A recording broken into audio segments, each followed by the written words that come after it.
How to add a dotted outline to a shape in Photoshop. Let's get into it. Start by coming over to the toolbar and select the shape of your choice. I'm going to go for a rectangle tool. Next, come up to the settings at the top and choose your fill and stroke. For my example, I'm going to go for a white fill and a black stroke. You can pre-configure your dotted edges if you want to. However, we can do this afterwards, and that's what I'm going to do.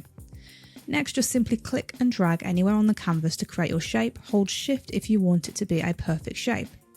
With that complete, we now have our shape on our canvas. Now, to add the dotted outline to this shape, we can come over to Properties, and here we have the appearance settings just like we had at the top here.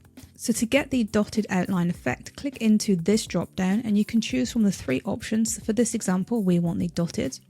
And then here you can change the weight of this dotted outline. The higher the number, the more obvious it's going to be. Let's go for an extreme figure so that we can see what this looks like. As we can see there, it's quite extreme. So for this example, I'm actually going to set mine to around 5. Let's see what that looks like. I think I might bring this up ever so slightly.